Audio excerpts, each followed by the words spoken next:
Hi guys, ఈరోజు నా గార్డెన్లో ఒక కొత్త మొక్కను మీకు పరిచయం చేయబోతున్నాను. ఇది నాకు చిన్నప్పటి నుంచి పరిచయమే.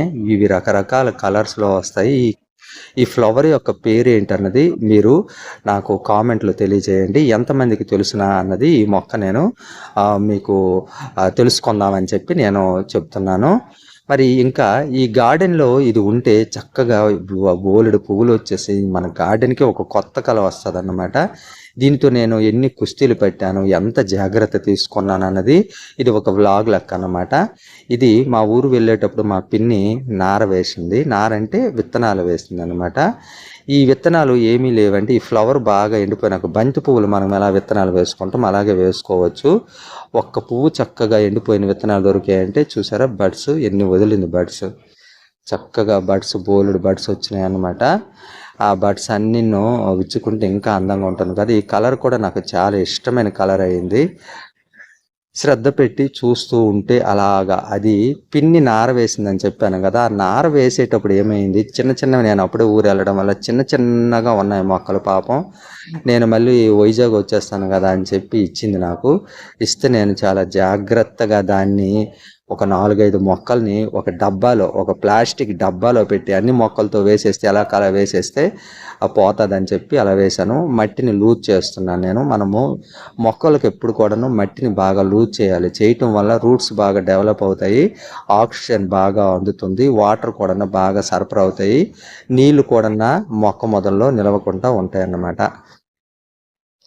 అది తెచ్చినాక కూడా మొదటి రోజు ఉడవలేదు, మర్చిపోయాను. తర్వాత రోజు నా గార్డెనింగ్ అంతా ఇలాగనే ఉంటుంది, గుర్తుండదండి కరెక్ట్గా టెన్షన్స్ వలన. ఆ విధంగా చేసేసి తర్వాత రోజు గుర్తొచ్చి అప్పుడు గుడిసాను దాన్ని.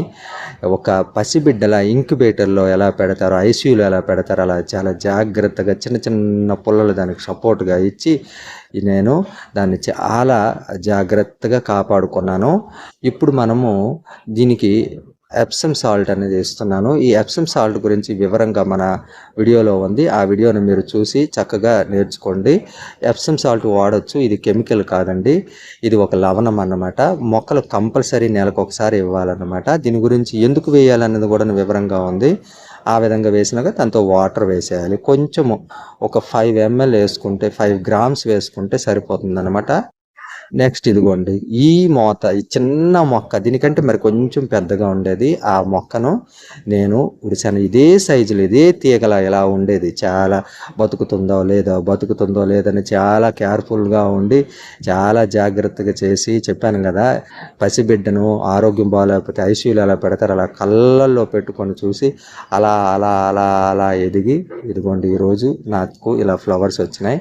నాకైతే చాలా హ్యాపీగా ఉంది. మీకు కూడా ఈ మొక్క గురించి తెలిస్తే వివరంగా నాకు చెప్పండి. దీని గురించి అట్టే శ్రద్ధలు ఏమి పెద్దగా పెట్టనవసరం లేదు. మనం ఎప్పుడు గార్డెనింగ్లో ఎలా సాయిల్ కలుపుతామో అలాగే సాయిల్ పెట్టాలి. అప్పటికి కూడా నా దగ్గర కుండీ ఖాళీ లేక, సాయిల్ ఖరీదు లేక పాత సాయిల్లోనే ఉడిచేసాను. నేను ఇప్పుడు లిక్విడ్ ఫెర్టిలైజర్ స్ప్రే చేస్తున్నాను. అదేంటంటే ఎన్పీకే అనమాట. మీకు తెలుసు కదా ఎన్పీకే అంటే ఏంటి, నైట్రోజన్, ఫాస్ఫరస్, పొటాషియం అన్నమాట. ఈ మిశ్రమాలను మొక్కకు చాలా అవసరము. చక్కగా లిక్విడ్ ఫెర్టిలైజర్ కొంత ఒక 3-4 గుళికలు మాత్రం 1 లీటర్ వాటర్లో వేసుకొని నేను చక్కగా స్ప్రే చేస్తున్నాను. ఇలా వేయటం వల్ల మొక్క ఆరోగ్యంగా ఉంటుంది. ఆకుల నుంచే కదా పీల్చుకుంటుంది. ఆ ఆకులు పత్రహరితం మొక్కకు చాలా ఇంపార్టెంట్ కదా. అది చక్కగా తీసుకొని దానికి ఈజీగా ఉంటుంది అనమాట. ఆకుల పైన స్ప్రే చేయటం వల్ల తీసుకోవటానికి ఆ పత్రహరితం నుంచి తీసుకొని అది చక్కగా డెవలప్ అవుతుంది. బడ్స్, మొగ్గలు, పూలు, గోళ్ళు వచ్చేసి మనకు చక్కగా హ్యాపీగా ఉంటాయి. ఈ గార్డెన్లో ఈ మొక్క ఉంటే మనకు చాలా కలర్ఫుల్గా ఉంటుంది. ఒక్క పువ్వుగానే ఉందంటే చాలు, విత్తనాలు అయిపోతాయి మనకి. ఇవన్నీ కలర్ఫుల్గా ఉంటుంది. మరి ఈ వీడియో మీకు నచ్చినట్లయితే please follow me, please subscribe my channel, please like my channel.